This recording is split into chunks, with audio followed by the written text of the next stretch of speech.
Acho que já.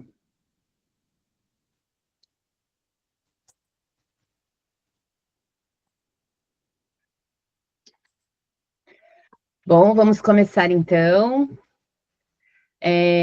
Sejam bem-vindas, bem-vindos a mais uma ação da Semana Emília Ferreiro, premissas que asseguram o direito à alfabetização plena. É uma semana que é de celebração, uma celebração internacional, dedicada à vida, à obra e ao legado da pesquisadora que transformou a nossa forma de compreender o processo de alfabetização e que também celebra o aniversário de 2 anos de relançamento da nossa rede. Estamos muito felizes de ter vocês aqui, de ter a presença de vocês nessa ação. Eu me chamo Adriana Nunes, sou membro da Comissão de Tecnologia e Comunicação da Rede e membro da comissão organizadora da Semana Emília Ferreiro, e para mim é uma honra e um orgulho imenso fazer parte dessa equipe. Eu sou branca, tenho cabelos e olhos castanhos, uso óculos, estou usando uma blusa azul marinho, e no fundo tem uma imagem feita especialmente para a Semana Emília Ferreiro, que tem um mapa da América Latina e os 2 logotipos. Um logotipo da Rede Latino-Americana de Alfabetização e o logotipo da Semana Emília Ferreiro. A Semana Emília Ferreiro ela é promovida pela Rede Latino-Americana de Alfabetização e reúne diversas ações formativas com o objetivo de refletir, compartilhar práticas e fortalecer o direito à alfabetização plena em toda a América Latina. Uma programação intensa e especial, dedicada a preservar conquistas, resistir aos retrocessos e avançar na produção e democratização do conhecimento sobre a alfabetização. Hoje é o nosso último dia, mas ainda é possível se inscrever e garantir a participação nos próximos e últimos encontros, então aproveitem. Tenho aqui um recado importante para dar em relação aos certificados, né? Então, todos os nossos eventos, todos os encontros terão certificados de participação, que serão enviados até o final do mês de maio, mas para recebê-los é importante que vocês tenham feito a inscrição para o encontro via site da Simpla e também que assinem a lista de presença, e nós vamos disponibilizar um link no chat durante o encontro para isso, tá? Então, vocês precisam ficar atentas a essa lista e não esquecer de assinar. Antes de apresentar as nossas palestrantes de hoje, eu quero dizer que a nossa querida presidente, professora Giovana Zen, está aqui conosco, então eu vou passar a palavra para ela um pouquinho. Olá, gente, bom dia. Seguimos aqui, né? Provavelmente quase que as mesmas pessoas que estavam no evento anterior. Eu gostaria de dizer da importância dessa parceria da Roda Educativa com a Rede Latino-Americana de Alfabetização, agradecer aí a todo o empenho de todas as pessoas que têm se dedicado a construir essa rede, né? Construir não, na verdade, reconstruir, relançar a rede, trabalhar por ela, né? A Roda tem sido uma parceira importantíssima nesse processo, e a presença de vocês aqui na Semana Emília Ferreiro torna esse evento ainda mais potente, né?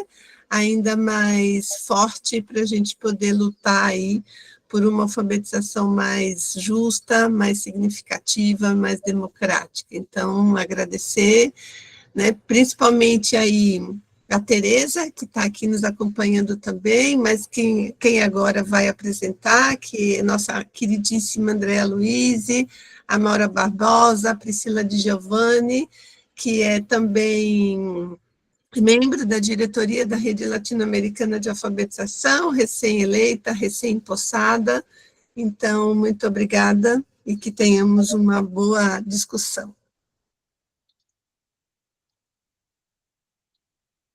Bom, então vamos começar. Esse é o nosso encontro de número 17, intitulado Indicadores das Condições Institucionais para a Alfabetização das Crianças, organizado pela equipe da Roda Educativa, e estaremos por aqui até às 11h30, pelo horário do Brasil. Eu quero apresentar a Patrícia Dias, que fará a mediação do encontro e apresentará as demais palestrantes na sequência. Patrícia Dias é diretora executiva na Roda Educativa, é graduada em Pedagogia, mestre e doutoranda em Formação, Currículo e Práticas Pedagógicas pela USP, participa do grupo de pesquisa ECO, Escola, Currículo e Conhecimento, da FEUSP, Faculdade de Educação da USP, é diretora da LECT, Leitura e Escrita de Qualidade para Todos, integrante do colegiado do FEARGE, Fórum Estadual de Alfabetização do Rio de Janeiro, e assessora do material de formação do Compromisso Nacional Criança Alfabetizada. Patrícia, é um prazer ter você aqui, é um prazer receber vocês aqui, sejam bem-vindas, e eu passo a palavra. Obrigada, Adriana, prazer imenso estar aqui, bom dia a todas as pessoas que estão conosco. Obrigada, Giovana, pelas palavras, para a gente é muito bom estar junto, constituindo parcerias, redes, forças a mais para o nosso trabalho, que é de formiguinha, mas que é muito potente, e queria, antes de iniciar aqui, agradecer muito a Tereza, a Roberta, que estão aqui comigo, minhas parceironas. Esse trabalho que a gente faz junto nos alimenta muito e é muito gostoso, muito prazeroso, embora muito desafiador. Agradecer demais também as companheiras que vão dividir aqui a mesa, que representam toda a nossa equipe, muito dedicada e maravilhosa. E mandar um beijo enorme para a Délia, que também é nossa, da nossa equipe, é da rede, está aqui com a gente, prestigiando, queridíssima. Eu vou fazer minha autodescrição. Eu sou uma mulher branca, de 48 anos, cabelos pretos, na altura do pescoço, estou usando uma blusa vermelha, atrás de mim tem um quebra-cabeça, que fui eu que fiz, adoro o meu hobby. Eu vou começar aqui falando do nosso trabalho de hoje, mas antes eu queria apresentar um pouquinho da nossa roda educativa, que muitos conhecem desde comunidade educativa SEDAC, né, há muitos, e mais recentemente, então, roda educativa. Vou pedir para a Adri colocar a nossa apresentação, e pretendo ser rapidinho, para a gente poder aproveitar bastante o conteúdo principal, que são os indicadores das condições institucionais. Pode passar, Adri, por favor.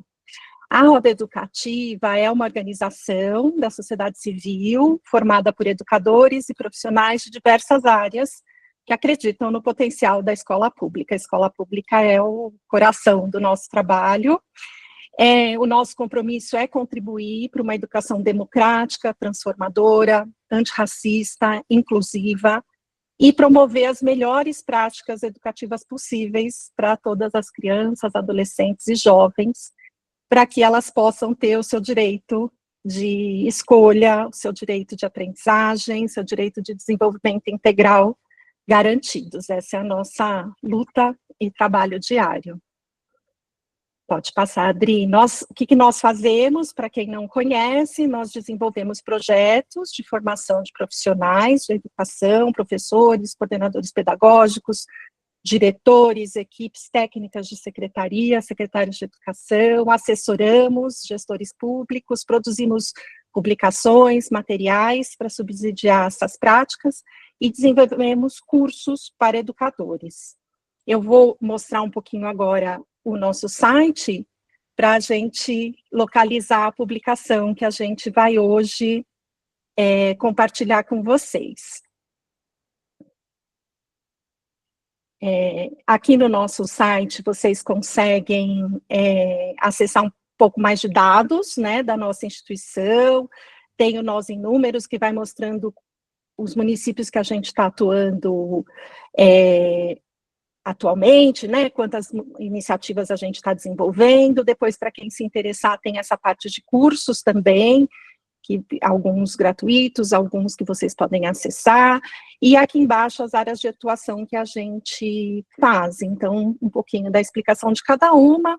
No blog tem textos, artigos que a gente publica para contribuir, né, com a construção de conhecimento nessas diversas áreas, e tem a parte de projetos e publicações, né. Eu vou entrar especialmente na parte de publicações, que é onde hoje interessa mais para o nosso trabalho, e logo aqui no começo tem a publicação que a gente vai falar hoje, saidinha do forno agora, que são os indicadores de condições institucionais para alfabetização na escola.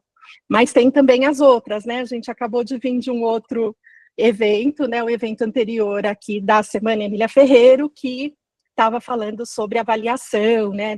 As avaliações nacionais, algumas provocações, né? Que a Paula Estela, que é da nossa equipe, junto com a Giovana e a Thaís, estavam também discutindo, e aí tem todas as outras, né, tem o livro Docência, que é dessa coleção, que muitos de vocês já devem conhecer, que saiu recentemente, mas que compõe a coleção com livro de direção, de coordenação pedagógica, enfim, não dá para apresentar tudo agora, mas é importante dizer que todas as publicações vocês conseguem baixar gratuitamente e conhecer com mais detalhes, tá? Para a gente é um orgulho estar aqui com a rede, com todos vocês, e em nome da Emília Ferreiro, que subsidiou sempre as nossas reflexões, nos trazendo muitos aportes. Acho que um dos princípios do nosso trabalho, que a gente preza muito, é a forte conceitualização, né, e como que a gente consegue o tempo todo estudar mais, nos rever, ampliar nosso conhecimento, pesquisar, registrar, sistematizar o trabalho, refletir sobre o que fazemos, para cada vez conseguir ampliar mais o que a gente começou lá atrás, aprendendo com a psicogênese, e depois com todas as produções que vieram da didática da língua, da matemática e de todos os outros conhecimentos que a gente vem se aproximando e buscando também levar para as nossas ações formativas. A publicação, então, eu não vou falar agora, a Andréia vai falar já, né, da importância dela e de como ela está organizada. Então, vou apresentar as nossas companheiras e passar palavras para elas já. A Andréia Luiz, que está aqui conosco, obrigada, Andréia. Ela integra a nossa equipe, também é coordenadora do Instituto Vera Cruz, professora do curso de Pedagogia na mesma instituição, e é uma das autoras também do material de formação do Compromisso Nacional Criança Alfabetizada.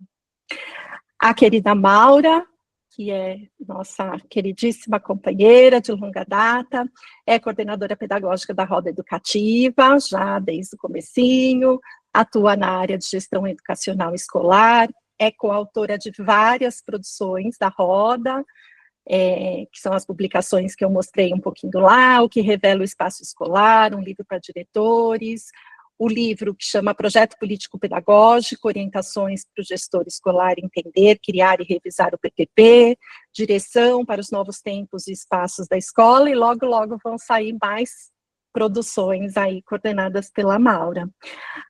Tem uma questão muito importante, que a Maura, alguns anos atrás, muitos, foi coordenadora da Rede de Educação Municipal de Itapetininga, em São Paulo, e essa rede foi premiada pela rede latino-americana da época, né?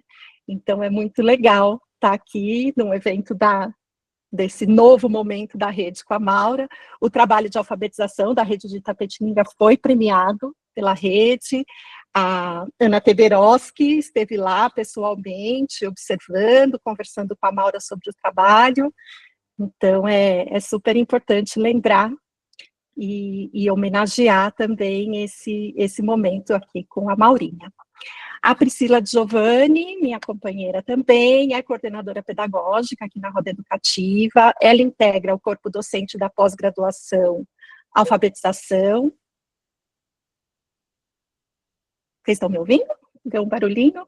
Então, normal, tá bom. Ela integra o corpo docente da pós-graduação Alfabetização, Relações entre Ensino e Aprendizagem, do Instituto Veracruz, e da especialização Formação, Docência e Alfabetização Inicial, oferecida pelo MEC, em parceria com a Universidade Federal do Piauí, para a formação de formadores do primeiro e segundo ano, no contexto do Compromisso Nacional Criança Alfabetizada. E ela também atuou como organizadora e autora deste material. Ela compõe o colegiado comigo do FEARJ, que é o Fórum Estadual de Alfabetização do Rio de Janeiro, coordena aqui na roda a nossa equipe, né, na produção de conhecimento e pesquisas, e é atual diretora, como a Giovana falou, da Rede Latino-Americana de Alfabetização.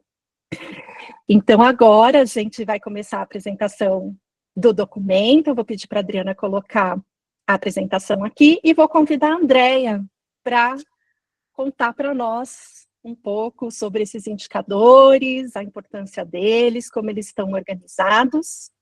Com você, Andréia. Obrigada, Patrícia. Bom dia, gente. Então, eu preciso começar dizendo o tanto que para mim é importante integrar essa semana. É um evento tão valioso, né, comemorativo. Quero aproveitar também para agradecer Patrícia, Priscila e Maura, especialmente, pela oportunidade de compor, né, com vocês a elaboração desse documento, que foi bastante desafiador, né, e nos colocou para pensar em muitas das questões que envolvem ali os processos de alfabetização das e dos estudantes. Bom, antes de fazer a apresentação, vou me autodescrever. Eu sou branca, tenho cabelos bem curtinhos e escuros, olhos escuros, uso óculos, estou vestindo uma camisa que me parece vinho, e atrás de mim tem um fundo, uma estante com livros. Então, vamos lá.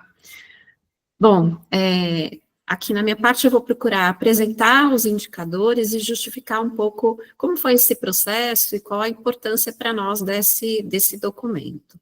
Então, a gente tomou como referência a ideia de que os indicadores são aspectos que, de alguma maneira, orientam a análise e a compreensão de determinados contextos. E, justamente por isso, tendem a favorecer mapeamentos, acompanhamentos de processos, tomadas de decisões, implementação de mudanças. Eles, de fato, orientam o nosso olhar para um conjunto central de questões. Pode mudar, Adri? A gente também tomou como referência duas premissas importantes. A primeira delas é de que a tarefa de assegurar o direito de todas e de todos os estudantes de aprender a ler e escrever não é uma tarefa exclusiva do professor, da professora, mas é algo que cabe a toda a comunidade escolar. Todos os setores e atores da unidade escolar têm uma parcela de responsabilidade nessa tarefa, né, de assegurar o direito das crianças, enfim, dos jovens e adultos de aprender a ler e escrever. E a gente entende que, nesse sentido, há um conjunto de condições que devem ser asseguradas por todos esses setores e que vão, sim, favorecer o processo de alfabetização. Então, a partir dessas premissas e com base nos estudos que fazemos, nas experiências que nós temos como professoras, como gestoras, como formadoras, a gente delimitou um conjunto de condições que nós consideramos centrais e compusemos indicadores para cada uma delas. É importante a gente deixar bem evidente que esses indicadores não são únicos. O que a gente está apresentando aqui não é um conjunto finito de condições, ao contrário. A gente entende que cada unidade escolar tem suas singularidades, né? Atende ali um conjunto específico de uma população específica, está inserida num determinado território, enfim. Então, é importante que cada unidade escolar olhe para esse documento à luz das suas especificidades e possa inserir novas condições, pensar naquilo que, de fato, faz sentido para o funcionamento daquela unidade escolar. Pode passar, Adri. Bom, então a gente estabeleceu como objetivo que esse documento possa contribuir para o planejamento, para o encaminhamento de propostas pedagógicas, visando as aprendizagens das estudantes e dos estudantes. A ideia do instrumento é que ele possa favorecer a análise e a discussão coletiva dos indicadores, disparando, então, reflexões sobre a prática, orientando o planejamento ou replanejamento de ações institucionais e que possam também apoiar políticas públicas voltadas à alfabetização. Pode ir, Dri. A gente elencou um conjunto bem amplo de categorias, de condições, procurando justamente abarcar essa responsabilização de diferentes setores. Então, a gente delimitou, por enquanto, 7 categorias, eu vou apresentá-las, e em alguns casos, pela amplitude da categoria, a gente também dividiu as condições em pequenos grupos, né, em subcategorias que eu vou apresentar a partir do próximo slide. Pode ir, Dri. Bom, então, a primeira grande categoria, e essa quase a maior, é de currículo e práticas pedagógicas. Então, a gente reuniu as condições em 5 grandes blocos. A primeira, que envolve o projeto político-pedagógico, o documento curricular da escola, do município, a organização e encaminhamento de situações de aprendizagem, aí com foco um pouco maior nos fazeres do professor, da professora, livros didáticos, materiais didáticos e outros recursos, comunidade de leitoras e de leitores no espaço escolar e biblioteca de classe. Pode mudar, Adri. A segunda categoria envolve o processo de acompanhamento das aprendizagens das estudantes e dos estudantes, e a gente elencou 2 grupos aqui. Um primeiro envolvendo as avaliações internas, as sondagens, e um segundo, os grupos de apoio às estudantes e aos estudantes que explicitem, que tenham ali mais demandas. Uma terceira categoria, que envolve aspectos atrelados à formação de professoras e de professores e o acompanhamento da prática pedagógica. Uma quarta categoria, que envolve a gestão do ambiente, né, do espaço físico escolar, e aí a gente pensou em algumas condições que estão mais centradas na sala de aula e outras envolvendo as condições e os usos dos espaços externos. Uma quinta categoria, que é a gestão de recursos financeiros, como é que esses recursos vão sendo utilizados, por exemplo, para a compra de livros, outros materiais escritos, a participação da família, que está na categoria 6, a família na comunidade escolar, e a 7, que é a interação com o território educativo, né, como é que a escola interage com o território do qual ela faz parte. E aí eu selecionei alguns dos indicadores para apresentar aqui mais como exemplos, tá? É uma lista bem grande, como vocês vão poder ver na publicação, então eu selecionei mesmo alguns para representar ali o tipo de indicador e como é que eles foram construídos. Então, da primeira categoria, currículo e práticas pedagógicas, eu selecionei do item 1.2, organização e encaminhamento das práticas pedagógicas, 2 perguntas. É importante marcar que a gente produziu esses indicadores em formato de perguntas, justamente para instigar respostas, né? A ideia é que a comunidade escolar se envolva num processo de discussão e que possa avaliar, analisar o tanto que essa situação está posta para eles como uma condição importante e favorável aos processos de aprendizagem das e dos estudantes. Então, aqui 2 exemplos. As 4 situações didáticas fundamentais, leitura e escrita por meio do estudante, leitura e escrita por meio da professora e do professor, estão presentes no planejamento didático do 1º ao 5º ano? Os agrupamentos propostos, aí a gente está falando dos agrupamentos dos estudantes, das estudantes, os agrupamentos propostos também valorizam a pluralidade e a troca entre estudantes com e sem deficiência, de diferentes pertencimentos étnico-racial e de gênero? Pode mudar, Adri. Outro exemplo da categoria processo de acompanhamento das aprendizagens, pensando nos grupos de apoio às estudantes e aos estudantes que tenham uma demanda maior. A unidade escolar organiza grupos de apoio fora do horário regular de aula, visando favorecer as aprendizagens iniciais da leitura e de escrita por parte de todas e todos os estudantes, especialmente aquelas ou aqueles que possuem dificuldades centrais e básicas e que precisam de mais tempo para aprender o que é esperado para o ano e o momento do ensino fundamental. Acho que é importante vocês verem que algumas das perguntas são um tantinho mais extensas, porque a gente se ocupou também de contextualizar essa condição, muitas vezes de justificar a sua importância, né? Por que cabe à instituição escolar assegurar essa condição, né? Que relação tem essa condição com o processo de aprendizagem das e dos estudantes? Pode ir. Uma terceira categoria, formação de professores e acompanhamento da prática pedagógica. Os horários destinados ao trabalho individual e ao coletivo das e dos professores são efetivamente utilizados para estudos, planejamentos, formações, compartilhamento de resultados de avaliações, construções conjuntas de projetos, de outras situações, discussões sobre temas relevantes da unidade escolar, entre outras. Os horários destinados ao trabalho individual ou coletivo são organizados pela coordenação pedagógica, de modo a favorecer e instigar intercâmbios entre as e os professores, especialmente entre aqueles que atuam com turmas de um mesmo ano escolar. Pode ir, Dri. Em relação à gestão do espaço, do ambiente físico, com foco na sala de aula, um dos indicadores questiona se os espaços e organizadores estão contendo materiais de uso cotidiano, individual ou coletivo, por exemplo, materiais para escrita, livros, revistas científicas, gibis, estão identificados, por exemplo, com etiquetas, e ficam acessíveis às e aos estudantes. A organização do espaço da sala de aula permite uma boa circulação das estudantes, das professoras e dos professores e favorece o trabalho individual, em duplas, em pequenos agrupamentos e coletivo.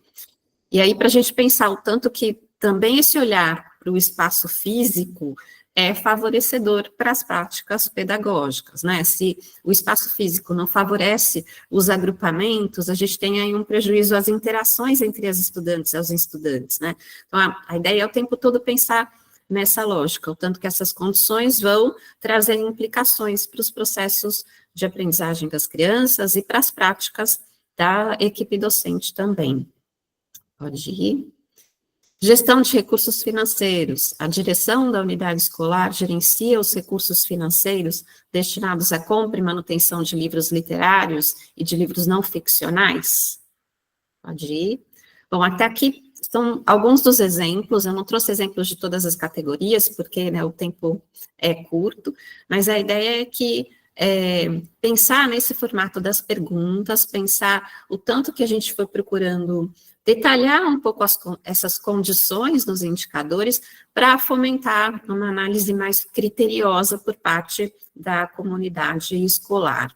E como é que a gente foi pensando o registro dessas análises, dessas reflexões? O documento conta com essas tabelas, como esse recortezinho que vocês estão vendo aqui do item 1.2, organização e encaminhamento das situações de aprendizagem, e para cada indicador, a gente foi estabelecendo ali uma gradação ali de possibilidades. Então, desde o 1, quando de fato a escola não se vê assegurando essa condição, até o 3, em que a escola se vê assegurando essa condição, garantindo que isso aconteça.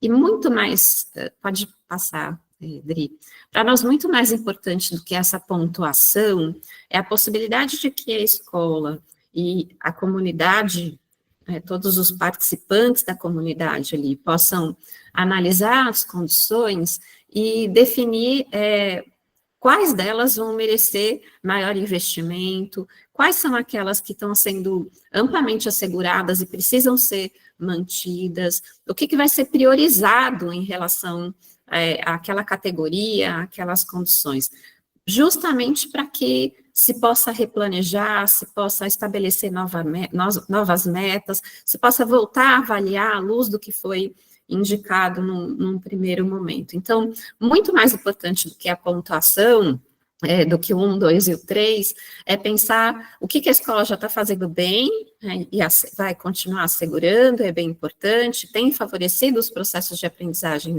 das e dos estudantes, e em que, quais serão os focos de investimento, né, quais serão as próximas preocupações e o que vai ser feito para dar conta disso, né, para que aquelas condições que não estão sendo asseguradas no momento possam integrar um processo e passar, de fato, a contribuir mais e melhor para os processos de aprendizagens dos estudantes e, efetivamente, também para as práticas docentes. Acho que é isso que eu queria apresentar aqui. Obrigada, gente. Aí eu passo de volta para a Patrícia. Obrigada, Andréia. Ótima a sua exposição.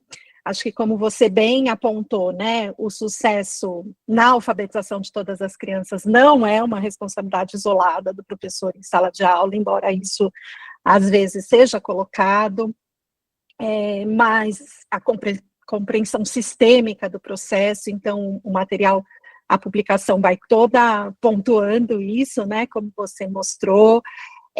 Colocar essa alfabetização como responsabilidade de todos já é uma condição em si, né, que precisa ser assegurada, e a escola precisa se olhar para ver se está assegurando, e para cada um desses indicadores e categorias, né, que são muitos, mas precisam ser, e detalhar ajuda mais ainda todo mundo a se posicionar, a pensar o que qualificar, o que priorizar, talvez não dê para avançar em todos os aspectos ao mesmo tempo, então construir um plano que vá fazendo uma gradação dessas melhorias, acho que é bem possível, né? E vai reforçando o compromisso de todos e essa visão compartilhada sobre a responsabilidade de ajudar as crianças a avançarem, né? E como vocês verão, depois que puderem entrar na publicação e olhar com mais detalhes, mas já viram um pedacinho aqui que a Andréia mostrou, a publicação está bem bonita, mas mais do que isso, nós esperamos que ela seja funcional, né, que ela possa ajudar mesmo essa prática. Ela é exemplar, muitas outras coisas poderiam entrar, outras que estão, talvez não sejam tão relevantes para algum contexto, como a Andréia também situou, mas essa funcionalidade da publicação é o que mais nos moveu na interlocução com a Carol, que está aqui também, da coordenadora da nossa comunicação. Queria agradecer, Carol e Cris, que foram parceiras e são sempre parceiras nossas nas publicações. Então, essa conversa entre nós é para pensar como que a gente faz a diagramação de um material que possa ajudar nessa funcionalidade. E por falar em funcionalidade, eu vou chamar a Priscila agora para contar um pouquinho como que a gente tem usado. Então, apesar de estarmos lançando publicamente hoje o material assim, em forma de publicação, a gente já vem usando esses indicadores nos projetos em que a gente faz de formação, né, de educadores nessa composição sistêmica. Então, Pri, conta para nós um pouquinho de como tem sido usado esse instrumento nos encontros formativos, como que as nossas formadoras orientam o uso desse material nos municípios, que experiências você tem exemplares aí para trazer, para ajudar a nossa reflexão. Obrigada, Paty. Bom, gente, bom dia a todas as pessoas que estão aqui presentes. Delícia poder compartilhar esse texto e as experiências, né, que nós já temos a partir dele. Sou uma mulher branca, 47 anos, cabelos cacheados, estou com uma blusa verde, uns brincos de argola dourado. Estou no escritório da minha casa, com um armário grafite atrás de mim, de livros. E eu fiquei pensando como é que eu começaria essa fala, mas eu escolhi, acho que, começar contando um pouco a importância dessa produção para mim. Ela é resultado de uma experiência longa, começou quando eu atuava como coordenadora pedagógica, de uma escola de aproximadamente 1.000 alunos, 1.000 estudantes, lá de Santo André, daqui de Santo André, cidade de São Paulo. E lá a Secretaria de Educação já me ajudava muito com a formação, né, do que era ser um CP, enfim. e numa escola em que a rotatividade de professores era muito alta, eu comecei, junto com a equipe escolar, né, acho que colocar em prática algumas dessas condições institucionais que o texto apresenta. Desenvolvendo formação nas reuniões pedagógicas, estratégias descentralizadas de formação, né, devolutivas de observação, análise de planejamento, e eu sabia que a formação precisava ser o centro dessa minha ação, mas que precisava também de outras condições, e aí nós elaboramos expectativas de aprendizagem para as crianças, instrumentos de sondagem, para além dos níveis conceituais de escrita, enfim.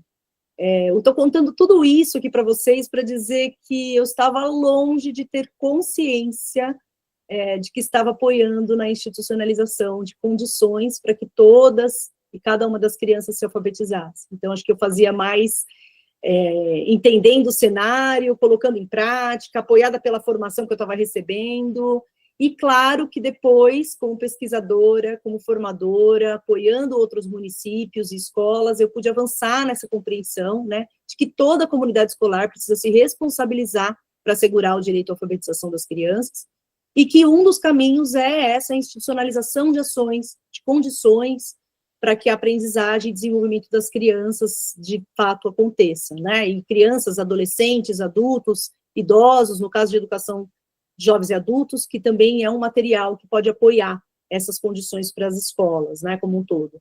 Então, agora sim, eu agradeço aqui a Roda Educativa por me dar essa oportunidade para avançar em meus conhecimentos na formação, nas didáticas de alfabetização, a Andréia Luiz e a Maura Barbosa por terem aceitado pensar sobre essas categorias e materializar essas condições que estamos há tanto tempo trabalhando, né, em materializar indicadores. Fazer também um agradecimento aqui à Alessandra Tavares, que fez a revisão crítica sob a perspectiva da equidade racial, e a Carol Glicério, que fica conosco nos bastidores, o nome dela não aparece, mas ela fica apoiando no texto, dando palpite, contribuindo, então agradeço bastante.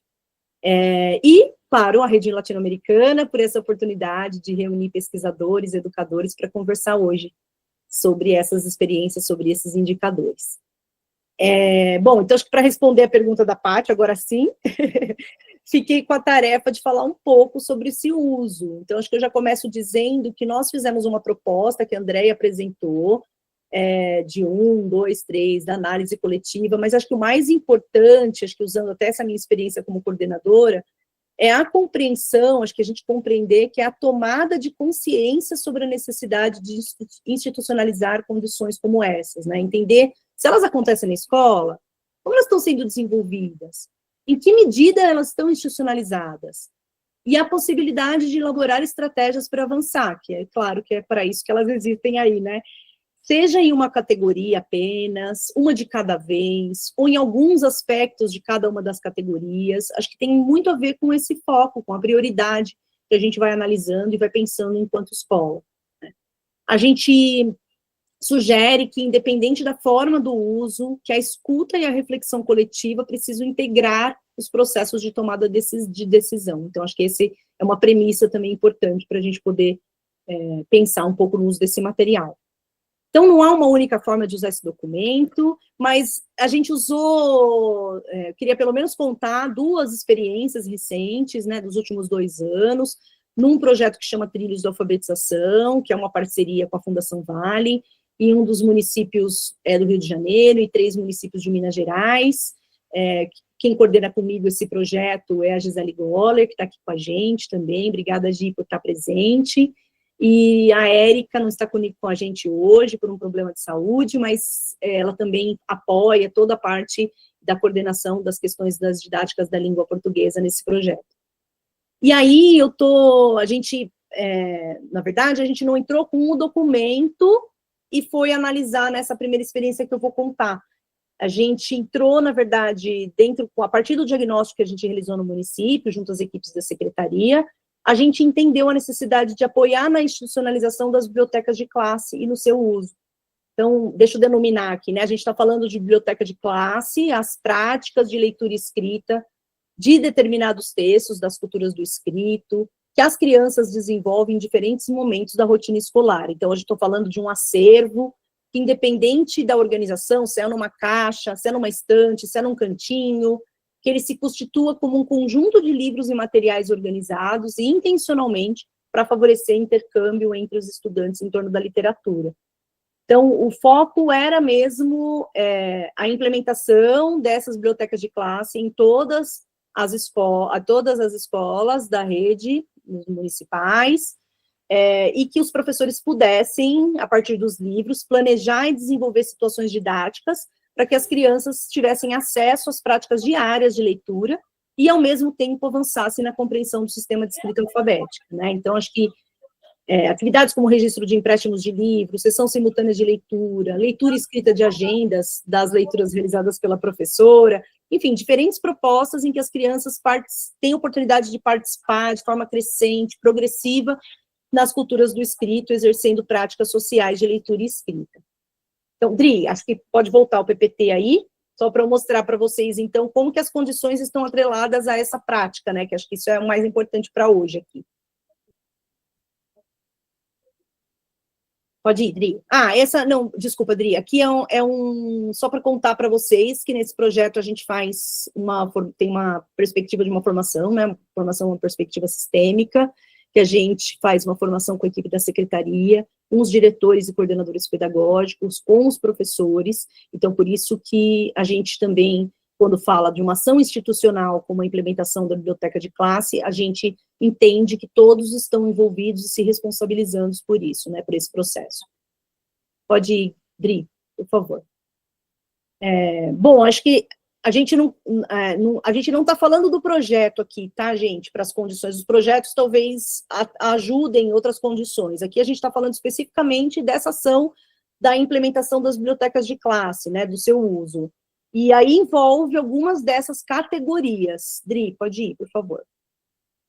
Então, e aí quando a gente fala que a gente aqui está tentando pensar na institucionalização das ações, acho que a gente não vai dizer aqui que aquilo que a gente está trazendo está institucionalizado nas redes que a gente está trabalhando, né? Mas a gente pensa que, pelo menos dentro do eixo currículo e práticas pedagógicas, tem um item, que é 1.5, como a Andrea trouxe, que é a biblioteca de classe, que tem 3 indicadores que ajudam a gente a pensar se realmente as escolas estão pensando e reservando, tem um espaço preservado com os livros, com acervo, criteriosamente pensado, intencionalmente. Então, por exemplo, além da biblioteca de sala de aula, a escola dispõe de biblioteca de classe, cantinho de leitura, nos quais livros de literatura e outros materiais de leitura, livros informativos, gibis, enciclopédias, revistas científicas, jornais, etc., são disponibilizados para acesso aos estudantes. Então, uma pergunta de disponibilidade, depois uma pergunta de uso, né? Então, acho que essas 3 são base do que a gente vem desenvolvendo nessa experiência. Pode ir, Dri. 3 perguntas aí específicas. Mas tem outras que, a partir da implementação, né, a gente vai também se aproximando e avançando em outras condições institucionais. Então, deixa eu tirar um microfone aqui. E a gente vai se aproximando e ajudando no avanço de outras condições que também estão nesse documento, né? Então, dentro da categoria currículos e práticas pedagógicas, tem um item que é de organização e encaminhamento das situações de aprendizagem. Então, quanto para falar e para a gente apoiar a formação do professor, a gente não vai falar da implementação das bibliotecas de classe, das práticas de uso dos livros, sem relacionar a articulação das 4 situações didáticas fundamentais, sem discutir interação entre os estudantes, sem discutir as práticas de linguagem como objeto de conhecimento. Então, tem alguns indicadores, algumas perguntas que aparecem no documento relacionados a isso. Os materiais didáticos a gente vem também trabalhando bastante para a gente sair um pouco dessa prática de folha, né? Vou para a página 35, amanhã eu vou para a página 36, depois eu vou... Que a gente já sabe que por melhor que seja o livro didático, a gente sabe que ele, às vezes, não está ajustado ao conhecimento de todos os estudantes. Então, a gente também vem trabalhando com alguns desses indicadores que vocês vão ver no material, que é o uso do livro como apoio, né, principalmente pensando nas questões de como que a gente usa as modalidades organizativas do trabalho didático a favor da aprendizagem dos alunos e a favor da articulação das 4 situações didáticas fundamentais.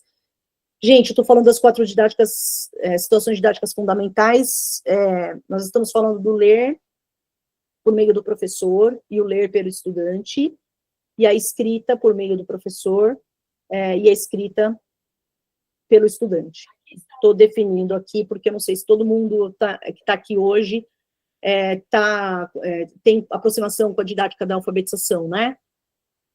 Então, a gente também construiu material, e esse material também pôde apoiar um pouco dessas condições. E, claro, que vocês vão ver que tem um item, que é comunidade de leitoras e leitores no espaço escolar, que a gente também aí avança um pouco nos critérios de escolhas de livro, na organização dos empréstimos com mais frequência, dos livros para as crianças, um pouco desse lugar também do direito ao livro para todos, né? Pode ir, Dri. E aí eu vou só comentar aqui, não vou, mas a gente também foi apoiando um pouco com a implementação das bibliotecas de classe, as condições, o avanço nessas condições que estão nesse documento, que se referem ao coordenador ter um plano de formação, a qualificação do trabalho coletivo pelos professores. Pode ir, Dri. Dentro da gestão de recursos, a gente também teve a felicidade aí de fazer esse trabalho com uma entrega de um recurso pelo governo federal, né, que é a compra de imobiliários, eles chamam de cantinho de leitura, né, a gente está chamando intencionalmente de biblioteca de classe, mas que também pôde, de alguma forma, aí, apoiar e ter uma parceria direta com esse trabalho. Pode ir, Dri. E aí tem a gestão dos espaços, diretores, especialmente, tem uma condição específica para a questão da gestão do espaço referente à sala de aula e referente aos espaços externos, que também transformaram outros espaços de aprendizagem da escola, então acho que foi bem interessante.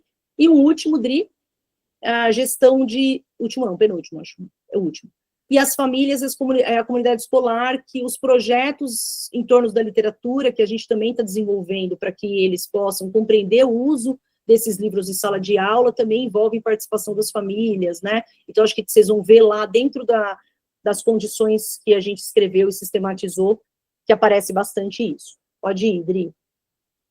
E aí, uma segunda experiência, que também foi feita dentro desse contexto, e aí agradeço a Fabile, que não sei se ela está aqui, e a Alessandra Tavares, que também são a Fabile formadora, e a Lê estava com a gente na coordenação de gestão, agora a Lucinha está com a gente como coordenadora de gestão, mas que a gente pôde usar, de fato, esse material que vocês estão em mãos aí, na parte, no eixo, na categoria de acompanhamento das aprendizagens. Então, dentro do diagnóstico, a gente sabe que os diretores acabam ficando mais distantes da gestão pedagógica, né, e do acompanhamento das aprendizagens, é cultural, a gente sabe que eles dividem um pouco essas tarefas entre coordenador e diretor, e o nosso trabalho é justamente mostrar para os diretores que eles precisam, que as ações de gestão que eles desenvolvam, precisa ter foco na gestão pedagógica, na aprendizagem dos estudantes e também no ensino.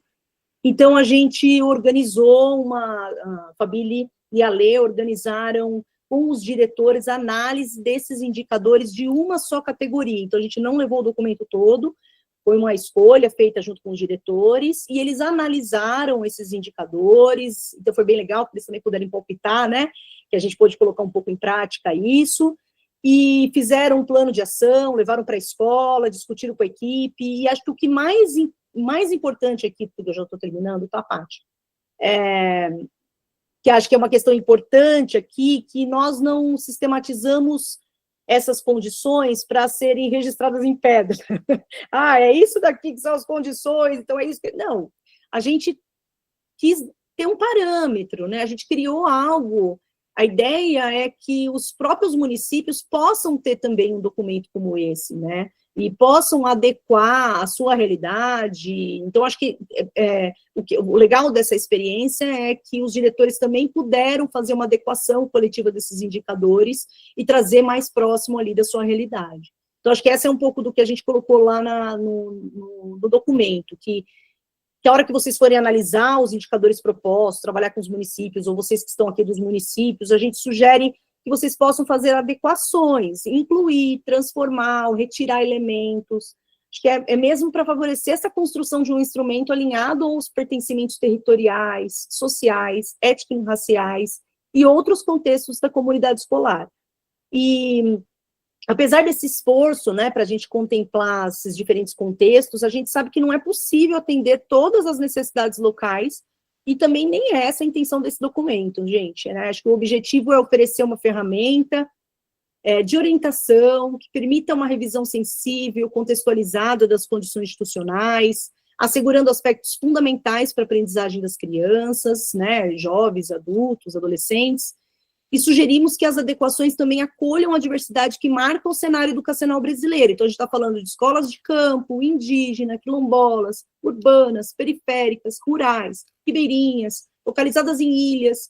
Então, essas diferenças também entre as classes seriadas e multisseriadas, logo a gente vai fazer uma publicação super legal, que Tereza e Renata são as organizadoras, e a gente vai avisar vocês também das classes, uma pesquisa nas classes multisseriadas, mas a gente faz bastante a gente pensar que isso também precisa ser adequado, né? Acho que reconhecendo a complexidade dessas configurações que trazem para o planejamento e avaliação institucional, né? Acho que, e a riqueza e a contribuição de todo esse processo, né?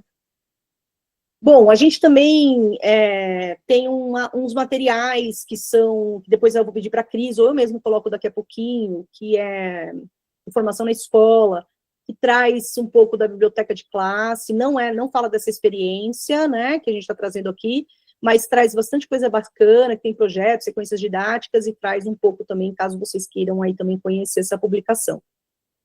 Bom, acho que é isso, a gente não quer que a forma que a gente pôs de 1, 2, 3, de olhar para todo o documento, de fazer análise, gente, engesse o uso desse material, que a gente quer, mostrando essas duas experiências, é mostrar para vocês que esse documento pode ser usado de outras formas, que seja significativo para vocês, né, que acho que é isso. E a gente quer muito que vocês usem, e depois contem para a gente como é que vocês usaram, que resultado que teve, porque a gente vai fazer novas edições.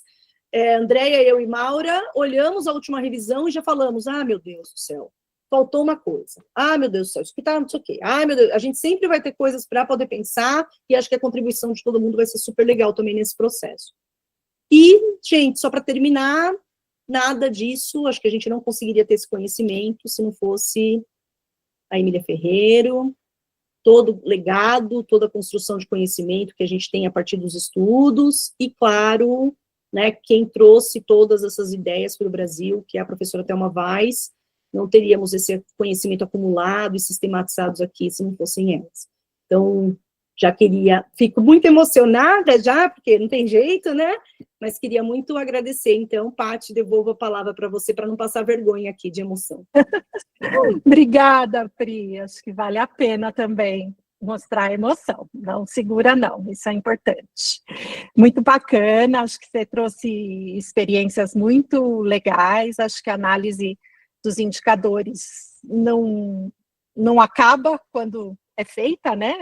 O objetivo não é só fazer a análise, mas é realmente disparar ações a partir da reflexão, replanejar, criar condições, né, melhores para aquilo que foi avaliado pela equipe que precisa melhorar, né? Esses exemplos que se apresentou, Pri, eu acho que não só mostram a potência do próprio instrumento, né, como eles dão a dimensão exatamente dessas adaptações que você estava falando, né? Acho que você mostrou exemplos que cada equipe vai conseguir fazer mesmo os recortes, os tipos de uso, os tipos de ações posteriores que for mais importante para cada contexto. Acho que isso, esses exemplos já mostram, né? E aí outras pessoas usando também vão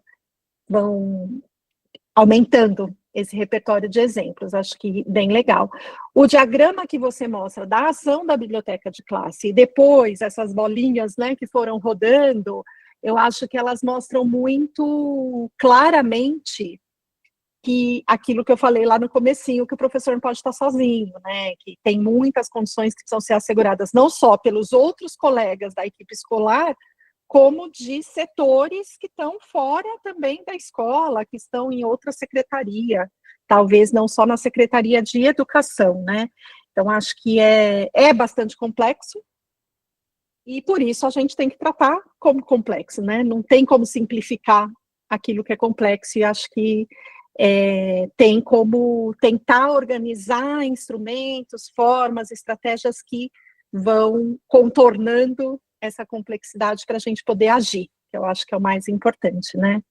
Uma coisa também que é legal destacar é que essas publicações que a gente faz aqui na Roda, elas conjugam muito essas experiências, como a Pri falou, né, de quando era professora, de quando era coordenadora, desculpa, né, mas também acho que como professora, e as outras pessoas da nossa equipe também vão palpitando. A gente teve a Lucinha, né, Magalhães, que está aqui com a gente, que eu queria agradecer também, que foi leitora crítica e contribuiu bastante também para a gente pensar.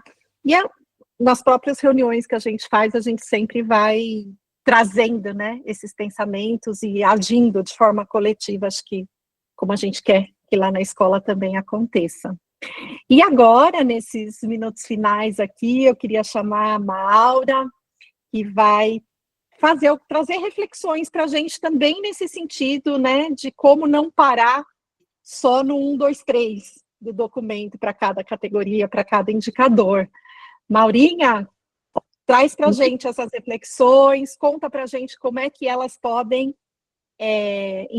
implementar essas condições institucionais aqui do documento, podem ajudar na política pública de alfabetização e não só na avaliação em si, né?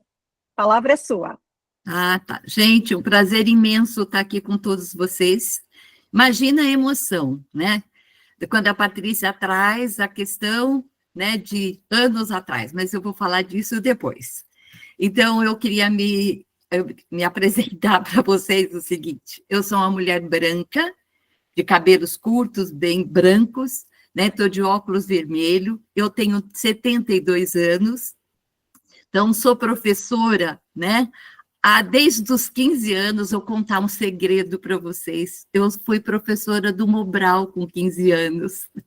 Conheci Paulo Freire lá com 15 anos, né, com as discussões do trabalho, da alfabetização. Então, é um caminho longo, né? Então, e a gente está aqui, né? Estou já no na Roda Educativa desde a sua fundação, e esse momento de hoje, falar deste documento, quando a Patrícia fala o que esse instrumento nos ajuda na implementação de uma política pública, né, de alfabetização, eu queria reiterar a questão da importância desses indicadores, porque ele propicia a análise do lugar da gestão educacional na implementação das políticas. Por quê? Porque a gestão educacional, ela corresponde aos processos de gerir a dinâmica do sistema, né? De ensino como um todo. Então, nós ainda vamos fazer, né, Priscila? Estamos aí, vamos fazer também um indicador para a equipe de secretaria. Nós fizemos agora um pré-escola, né? E que as condições institucionais, elas sejam referentes, né, para que a gente possa analisar o espaço, os materiais, né, o currículo. Por quê? Porque se a gente olha para ele, eu sempre digo, quando a gente tem um documento na mão, esse documento, ele potencializa uma discussão profissional. A gente pega este documento e nós vamos olhar para a escola, vamos olhar para essas condições com um documento que nos respaldam nessas discussões. Ele sai do pessoal e ele vai para o profissional e ele traz muitas questões para a gente poder pensar junto. Então, como a gente costuma dizer, a gente mesmo faz, a gente mesmo gosta. Por quê? Porque o documento, ele é potente, né? Ele orienta, ele é um documento que traz para nós que trabalhamos com os diretores indicadores é que nós vamos fazendo recorte, como foi feito, né, lá no Rio, vamos fazer este recorte. Vamos olhar para as salas de aula, né, nós vamos olhar para os espaços externos, como é que todo este cenário, de fato, ele propicia a interação e a construção de conhecimento. Então, acho que esse documento, ele é muito balizador, porque ele vai dando, né, suporte, vai dando para a gente indicador de preparação de pauta, né, da definição de conteúdo que vai ser discutido. Como é que nós vamos, de fato, estar fazendo este trabalho? E eu gostaria de fazer um parênteses, né, que eu vou trazer aqui muito forte a questão da gestão escolar. Porque este documento não é para dizer se o diretor, o diretor precisa, olha, ele não está dando o material, ele está fechando a porta. Bom, vocês sabem, né, gente? Nós estamos lá no chão da escola, a gente tem, e muitos anos, a gente sabe bem dos comentários. Mas o diretor, ele precisa de ajuda para poder entender a importância destas condições. Não é ele falar, ele precisa comprar o livro, ele precisa saber que comprar o livro, ele está assegurando o direito ao acesso à leitura, ao acesso à língua que se escreve, e que essas crianças não tivessem na escola dele, elas não teriam esta oportunidade. Então, eu acho que esta é uma discussão para a gente poder trazer para a gestão, porque a gente fala do trabalho sistêmico, mas se tiver nesse movimento sistêmico, tiver algum desses profissionais que não compreende não compreende a concepção de ensino e de aprendizagem, se ele de fato não está inteirado da proposta pedagógica da rede, como é que ele pode repensar o seu projeto político-pedagógico? Como é que ele pode repensar todo o trabalho que acontece na escola? Como é que ele pode valorizar a formação em contexto de trabalho?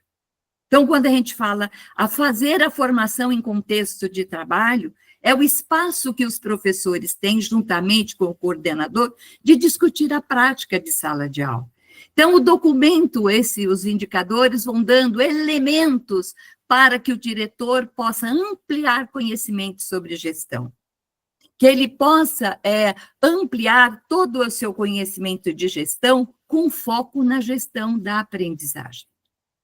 Fazer com que, de fato, a escola e a rede, né, porque a gente sempre costuma dizer que falar da gestão da escola é falar da implementação de políticas públicas, porque a secretaria, ela adere aos programas, mas eles chegam dentro da escola, é lá que eles são desenvolvidos. Então, nós estamos discutindo, neste momento, né, há muitos anos, né, a gente discute alfabetização, e nesse momento muito mais forte, com muito mais potência, como é que os diretores, de fato, estão compreendendo a concepção de ensino e de aprendizagem? Como é que eles fazem essas análises? Então, eu acho que a gente vai olhando, né, para o documento, e a gente vai, como a Andréa Luiz disse, a gente vai fazendo perguntas para ser discutidas no coletivo de professor, no coletivo de professor, de diretores de uma rede. E nessa construção do coletivo, a gente também vai construindo essa cultura do coletivo, da discussão com o objetivo. Então, eu acho que ela vai trazer muito essas questões. Eu sempre costumo dizer eu acho que não é costume dizer, né, gente? A gente já está... Mas que os diretores, eles respondem por 3 questões fundamentais da escola. Eles respondem pedagogicamente pela escola, eles respondem juridicamente e judicialmente. E o pedagógico, que essa é a parte que nós estamos discutindo, eu costumo dizer para os diretores, no final de cada bimestre, os diretores assinam o consolidado da escola. Eu tenho até um texto, viu, gente, que é assim, eu estou de acordo, né, que nesse bimestre as crianças avançaram um pouco. Ele assina. Então, ele muitas vezes não tem a dimensão dessa análise de bimestre, de olhar para aquilo que as crianças já aprenderam, do que elas precisam continuar aprendendo. Então, eu acho que é esta questão da gestão pedagógica, né, da gestão da aprendizagem, ajudar o diretor. Eu sempre costumo dizer, quem cuida precisa ser cuidado, e os diretores precisam ser cuidados para que eles cuidem, né, de todo o processo de ensino e de aprendizagem da sua escola. Então, eu acho que é para a gente poder ir pensando sobre isso, na preciosidade dos indicadores que podem ser, né, cada vez mais serem revisto, discutido, às vezes um item só uma daquelas condições, quem me conhece já sabe, eu falo que precisa de 3 dias de conversa, precisa para a gente poder ir analisando e podendo ver. Eu trouxe agora uma questão, eu trouxe umas fotos para a gente olhar, para a gente poder pensar junto nessas fotos, dessas condições. Então, a gente olha para cá. Se a gente olha, né, que está na dimensão 4, na gestão do espaço, ambiente físico escolar, quando a gente olha para essas fotos, eu sempre costumo perguntar, o que elas revelam sobre o projeto político-pedagógico da escola? Qual é a concepção de ensino e de aprendizagem que salta aos nossos olhos? Os materiais que eles estão sendo utilizados, de como eles estão sendo utilizados. Pensado na organização das salas. E eu vou contar um segredo para vocês. Essas fotos são de uma mesma escola. E a gente fala de assegurar direitos. E eu falo para os diretores, nos quais eu já trabalhei muito, e falo até hoje para as coordenadoras, que as crianças não podem mudar de sala e mudar de país. As crianças precisam, de fato, né, terem as mesmas oportunidades. Lógico, com a marca de cada professor, do jeito que faz, de como ele vai interagindo, mas as crianças, se você adentra uma sala, você sabe, né, que onde eles estão tendo mais oportunidades, onde está sendo assegurado o direito. Então, a gente tem os cartazes, a gente, né, tem aí o que as crianças estão aprendendo, e tem uma coisa, quando a Ana Teberoski foi fazer lá uma supervisão do trabalho, e ela fez uma pergunta, toda hora ela entrava na sala e eu quase morria. E ela dizia assim, falava para a Cristina, que era, no caso, a Cristina Pereira, que era a coordenadora e formadora, né, nossa querida, ela perguntava para a Cristina, pergunte para as crianças o que são esses cartazes, o que os ajudam a aprender, o que ajudam nas suas produções escritas. E as crianças foram dizendo que iam lá, pegavam, iam lá para pegar a letra, para escrever o nome, para escrever parlenda. Então, e isso faz com que a gente, tudo aquilo que a gente está trabalhando, precisa fazer sentido para a gente, fazer sentido para os professores e fazer sentido para as crianças. E o uso, então nós estamos falando de alfabetização, falando de um ambiente alfabetizador, que não pode ser, eu falo bem assim, sabe, gente? Não pode ser festa de aniversário. Precisa ser baixinho, organizado, né? Os materiais precisam ter marcas de uso e não ter marcas de tempo. Então, aí a gente vai vendo a interação das crianças, o que isso ajuda, de fato, as crianças em suas produções, né? Então, a gente olha para cá, e é uma foto que a gente teria aí muitas outras questões para a gente poder pensar sobre isso, né? Então, a gente olha para essas fotos, a gente vê a marca da arte da escola, a gente vê, né, os estudos de projeto, a gente vai vendo que o professor vai lá colocando, e isso, quando um pai chega na porta da sala, ele fala que maravilha, não pode dizer que sorte que ele teve essa professora, que é outra conversa de 3 dias. O instrumento está dizendo não é da sorte que ele caiu, mas da oportunidade que ele está tendo de estar nessa escola e nesta rede. Então, vamos lá para a próxima foto. Gente, essa daqui são fotos de Pernambuco, da cidade de Floresta, é da rede municipal e da creche. Foi um trabalho que eu e a Lucinha fizemos lá, e foi maravilhoso. Vocês sabem que a questão é, quando a gente olha para as fotos, primeiro a gente olha para os bebês. Se a gente olha lá nos indicadores, né, os livros, eles estão na mão das crianças, de todas as crianças, dos bebês. Os bebês estão tendo um espaço diferente, estão sentados lá fora. Gente, é pena que a gente não pode mostrar o rosto. Gente, é uma expressão linda das crianças. Elas com os livros. E os livros, quando a gente diz que... falar, mas e o recurso? A gente tem... Eu vou falar lá da minha época, a gente não tinha. A gente era muito escasso. Hoje a gente tem muitos materiais. E que não pode ficar guardado. Certo? Eles são das crianças. E material, os livros, eles são que materiais que eles são? Eles são de consumo. A gente compra, a gente conserta, a gente arruma, precisa ter marcas, né? Então, estão os bebês com os... E quando eu apresentei essa foto, que elas iam trazendo, né, lá na todo o trabalho, elas falavam, nossa, olha a carinha deles, olha a felicidade deles. Então, a gente está falando de trajetória de sucesso. A trajetória de vida. Então, o instrumento vai fazendo isso. Será que na minha escola as crianças têm essa felicidade? Como é que eu olho para a escola? Então, o instrumento vai dando para a gente elementos para fazer a leitura de cenário, a leitura de pequenas cenas, das pílulas do cotidiano. Aí a gente vai vendo crianças utilizando, né, a biblioteca, que precisa usar muito, precisa ter horário, precisam ter compromisso de poder olhar, de ver, de fazer todo esse trabalho, né? Aí a gente vai olhando as crianças sentadas em mesa, porque os espaços... eu não dou, as minhas crianças não dou livro, porque não tem espaço.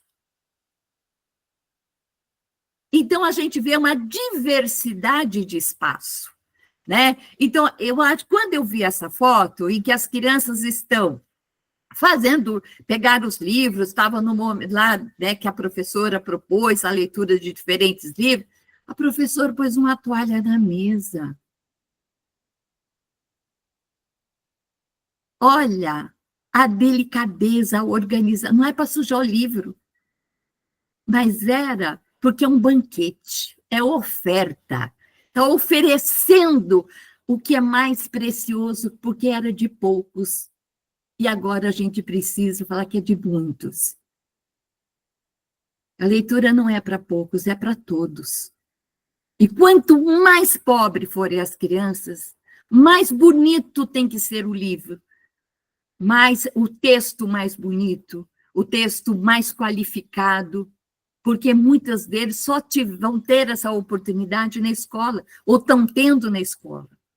A gente vê uma roda, gente, essa roda é demais. Tá, professora, tem um convidado para esta roda. E este convidado é uma funcionária da escola, são 2 funcionárias da escola, foram convidadas para poder fazer a leitura, para elas ouvirem as leituras que a professora estava falando. Então, não é só a professora ler só para os alunos, precisa convidar quem não teve a oportunidade, que foram os funcionários. Fazer parte, né, dessa, a gente fala a comunidade leitora, professor e alunos, e pronto. A comunidade leitora são os funcionários. Uma reunião de pais, apresentar os livros da escola para os pais. Levar os livros, irem para casa, para que as crianças... Não vai para casa, leva o pior livro, ele leva o melhor livro para aquela família. Esta é a articulação que a gente fala com a comunidade. A gente articula com conhecimento, a gente articula, né, o encantamento com o conhecimento. Os pais ficam tão metidos, orgulhosos. Vem aqui, fala um poema, fala do livro que você leu, porque são oportunidades que eles não tiveram. Eu sempre costumo dizer, vamos olhar para os indicadores para a gente olhar para aquilo que a gente faz e que precisa ser melhorado. Porque o cotidiano da escola faz com que a gente melhore aquilo que a gente está fazendo no dia a dia. Tem coisas que a gente não faz. Não faz porque às vezes não sabe por quê? Porque ninguém trouxe para a gente a possibilidade. Eu acho que o indicador faz isso. Isso a gente ainda não faz. Vamos deixar para lá? Não, eu ainda não faço. Mas vamos fazer? Vamos estabelecer uma meta? Vamos aqui tirar foto da escola toda para ver se, de fato, as crianças estão tendo oportunidade? Vamos olhar para que tudo que está acontecendo na escola, de fato, a gente está, de fato, propiciando para as crianças a vivência da cidadania. Porque fala assim, ele vai ver, ele ainda vai ser... E eu fico doida quando eu escuto falar, não, porque a gente está formando cidadão. Ele já é sujeito de direito. E é do direito que essas crianças têm. Direito de se alfabetizar, de ler, de escrever, sabe? Porque é uma trajetória e nós estamos...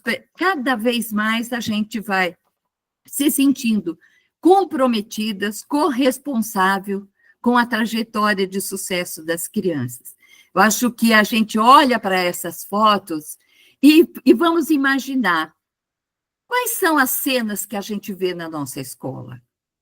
Então, o documento, né, os indicadores, eles vão funcionar como a nossa máquina fotográfica. Ele vai tirar fotografia, ele vai filmar, né?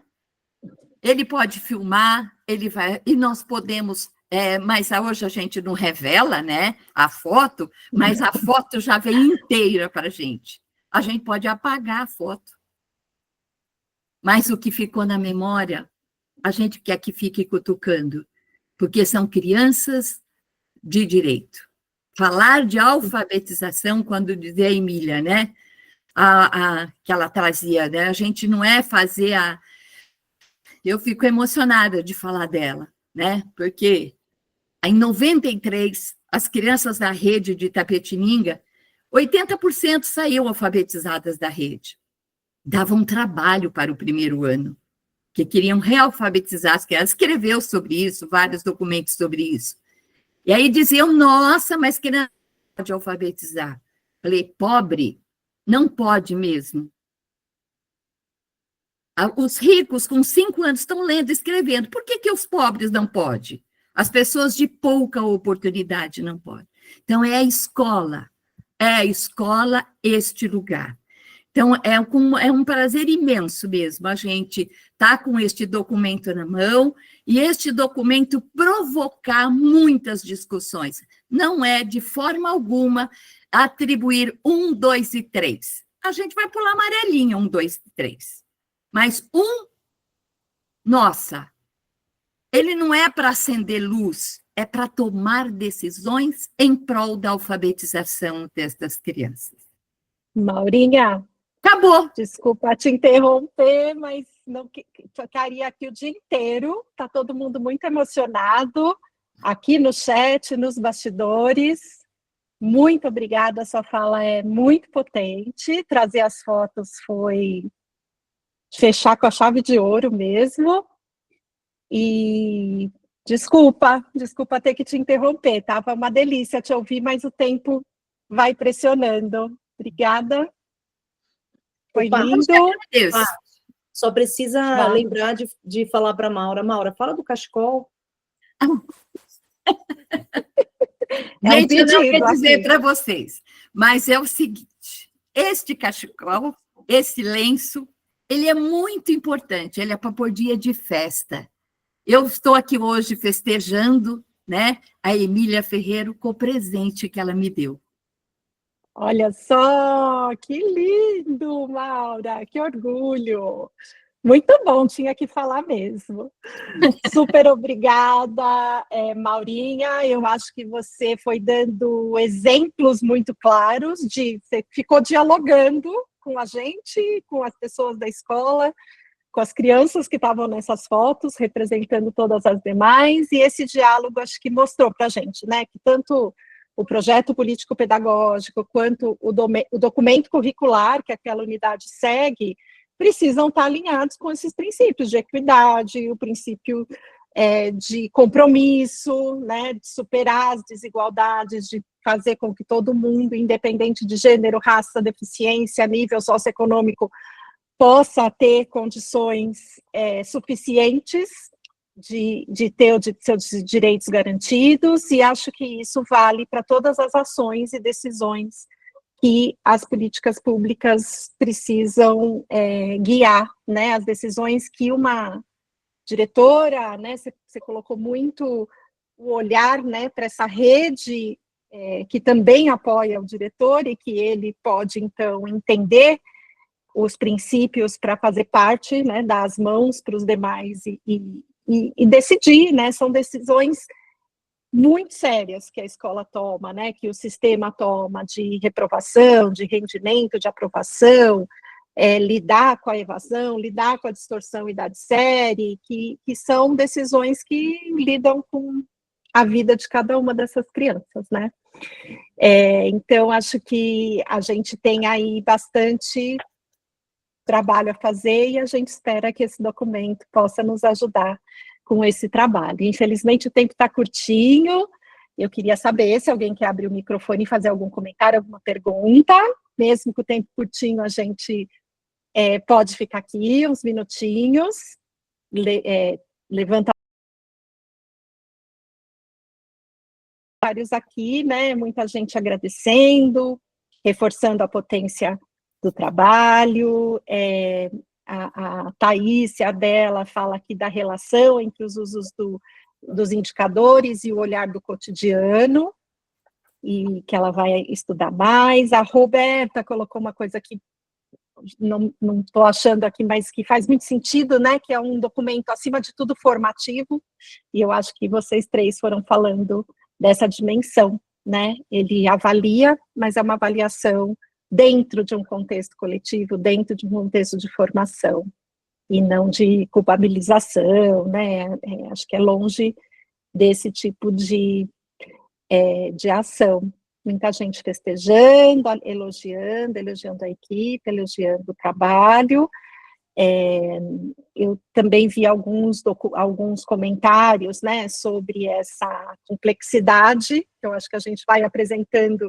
Quando vocês pegarem o documento e começarem a folhear, vocês vão ver muita coisa, né? Então, acho que essa complexidade parece que não fica tão visível, né? Socialmente, a gente sabe que não fica, né? As pessoas acham que alfabetizar é muito mais simples do que é, mas dentro das próprias equipes e das próprias escolas, muitas vezes eu acho que a gente precisa trazer à tona, colocar em cima da mesa todos esses detalhezinhos, que não são detalhes, né? Que fazem toda a diferença para o trabalho acontecer.